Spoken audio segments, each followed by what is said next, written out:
দর্শক শুভেচ্ছা এবং স্বাগতম। আমি আতিক রহমান পূর্ণিয়া আপনাদের সঙ্গে। আপনাদের নিশ্চয়ই মনে আছে, জানার কথা এবং খুব বেশি আগের কথা না, তো 2010-12 সাল থেকেই প্রথমে বাংলাদেশ সরকারের দিক থেকে বিভিন্নভাবেই বাংলাদেশে নিযুক্ত আমেরিকান রাষ্ট্রদূত সহ আমেরিকাকে নিয়ে প্রথম সংসদের বাইরে বিভিন্ন কথাবার্তা শুরু হয়। ইভেন আমেরিকান মন্ত্রী, উপমন্ত্রী, প্রতিমন্ত্রী এমন কাউকে দেখা না দেয়া, অ্যাম্বাসিডারকে কখনো কখনো দেখা না দেয়া, এরকম বিষয় আসতে থাকে। অ্যাম্বাসেডারদের তুচ্ছতাচ্ছিল্য করা, প্রতিমন্ত্রী বা এই লেভেলের মানুষজনকে শিকিয়াধুলি মন্ত্রী, সেগুলো অনেকটাই বলেছেন। আমি সবসময় যে মানুষটিকে শ্রদ্ধা এবং সম্মান জানাই, যে সৈয়দ আশরাফুল ইসলাম, আওয়ামী লীগের সাবেক প্রয়াত সাধারণ সম্পাদক, কিন্তু এই জায়গাটিতে তিনি তার দলের পলিসি প্রকাশ করতে হোক বা তার নেত্রীর নির্দেশে হোক, তিনি কথাগুলো বলার পর আস্তে আস্তে আমেরিকাও তার স্বরূপ উন্মোচন করতে থাকে। সবচেয়ে বেশি আলোচিত হন বাংলাদেশে নিযুক্ত আমেরিকান রাষ্ট্রদূত পিটার হ্যাস অনেকগুলো কাজই তিনি স্ট্রেট ফরওয়ার্ড করেছেন, যেগুলো এর আগে আমেরিকান কোনো রাষ্ট্রদূত বাংলাদেশে করেননি।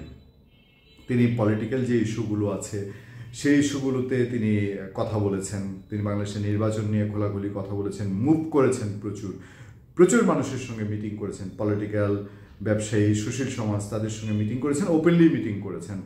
তিনি মায়ের ডাকের প্রোগ্রামে সাড়া দিয়েছেন, যেটা নিয়ে নানান হুলস্থুল হয়েছে। এরপর ডোনাল্ড লু, তিনি আলোচিত হয়েছেন। তবে ডোনাল্ড লু বিতর্কর জায়গাটায় তিনি টেকনিক্যালি এড়িয়ে গেছেন। তাকে নিয়ে অনেকের অনেক সন্দেহ ছিল, অনেক আলোচনা ছিল, কিন্তু বিতর্কের জায়গাটা উভয় তার পড়তে হয়নি।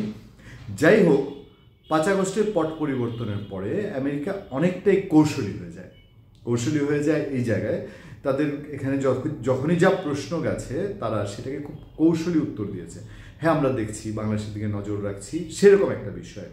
এবং নিজে থেকে যে কোনো বিবৃতি দেয়া, যেমন আওয়ামী লীগ গভর্নমেন্টের সময় আমেরিকা এবং আমেরিকার যারা হচ্ছে তাদের বিভিন্ন উইং রয়েছে, যেগুলো ডিরেক্টলি ইনডাইরেক্টলি বা বিভিন্ন সংস্থা রয়েছে, তাদের যে বিবৃতি, এগুলো স্টপ হয়ে আসে, প্রায় স্টপ। অনেক ইস্যুতেই আমেরিকার কোনো বিবৃতি পাওয়া যায়নি। কিন্তু ডোনাল্ড ট্রাম্প নির্বাচিত হওয়ার পরে এই বিষয়টায় একেবারেই ভিন্ন রূপ দেখা যাচ্ছে, একেবারে ক্লিয়ার, এখন আর অপরিষ্কার কিছু নেই। এতদিন এই বাংলাদেশের ইস্যুতে, বাংলাদেশ গভর্নমেন্ট নিয়ে ইন্ডিয়া যে কথাগুলো বলেছে, ইন্ডিয়ার ভেতরে যে ক্যাম্পেইনগুলো হচ্ছে, বাংলাদেশের সংখ্যালঘু ইস্যু, শেখ হাসিনাকে সমর্থন দেয়া, শেখ হাসিনাকে আশ্রয় দেয়া, তাকে বাংলাদেশের ফিরিয়ে দেওয়ার যে বিষয়টি, এটা একরকম ইনডাইরেক্টলি নাকচ করে দেওয়া। আমরা এর আগে একটি কন্টেন্টে বলেছি, ভারত শুধু আনুষ্ঠানিকভাবে কি বলতে বাকি রেখেছে যে না, আমাদের পক্ষে শেখ হাসিনাকে ফেরত দেওয়া সম্ভব নয়, এই জায়গায় হয়তো বাকি রেখেছে কিনা, আমরা এই প্রশ্ন তুলেছি। এর বাইরে যা বোঝার সবাই এটা বুঝে যাচ্ছেন। তো শেখ হাসিনা ইস্যুতে আমেরিকার কোনো সে না থাকলেও এখন পর্যন্ত অন্যান্য যে ইস্যু, বাংলাদেশের নির্বাচন, সংস্কার, গণতন্ত্র, ইভেন কেয়ারটেকার গভর্নমেন্ট, এই বিষয়গুলো নিয়ে যে আমেরিকা কনসার্ন, এইটা গত 1-2 সপ্তাহে ভারতে আমেরিকার সেকেন্ড পাওয়ারফুল ম্যান যাকে বলা হয়, এবং যিনি খুবই সাংঘাতিক রকম আন্তর্জাতিক সম্পর্ক বুঝেন বলেই ধারণা করা হয়, সেই আমেরিকান আপনার নিরাপত্তা উপদেষ্টা জ্যাক সেনেভাল, তিনি যে ভারতের ট্যুর করেছেন, এবং সেই ট্যুরের রেশ, ওই ট্রেন চলে গেলেও হুইসেল যেমন শোনা যায়, ধোঁয়াটা দেখা যায়, সেই রেশ, সেই ধোঁয়া ভাসতে শুরু করেছে আকাশে। তার সূত্র ধরে ইন্ডিয়াতে, কলকাতায় ভারতে নিযুক্ত আমেরিকান হাই কমিশনার তিনি কথা বলেছেন, রাষ্ট্রদূত তিনি কথা বলেছেন। তিনি বলেছেন যে জ্যাক সেনেভালের ট্যুরে একটা বড় অংশ জুড়ে বাংলাদেশ ইস্যুতে কথা হয়েছে।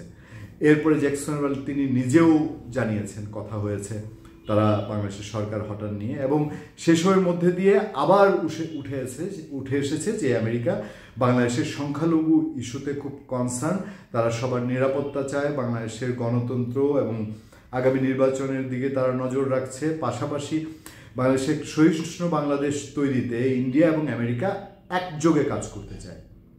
তার মানে ইন্ডিয়া এবং আমেরিকা বাংলাদেশ নিয়ে কাজ করতে চায়, তারা এখন ওপেন সিক্রেট বলছে, এটা তাদের কাছে প্রকাশ্য একটি বিষয়। তো এই জায়গা থেকে অনেকে বলতে শুরু করেছেন বা অনেকে জানতে চাইতে শুরু করেছেন যে আসলে এতদিন বর্তমান সরকার, বাংলাদেশের বর্তমান প্রেক্ষাপট, এইসব নিয়ে ইন্ডিয়ার যে পলিসি, ইন্ডিয়া যে অবস্থান নিয়েছে, সে অবস্থানের সঙ্গে কি তাহলে এখন আমেরিকা একমত? অনেকেই সেই দিকটাই ভাবছেন যে ডোনাল্ড ট্রাম্প ক্ষমতা নেওয়ার পর 20 জানুয়ারির পর এগুলো কি আরও পরিষ্কার হয়ে উঠবে। ধন্যবাদ সবাই, ভালো থাকবেন, সুস্থ থাকবেন, আবার দেখা হবে, আবার কথা হবে। আপনাদের সাথে আমি আতিক রহমান পূর্ণিয়া।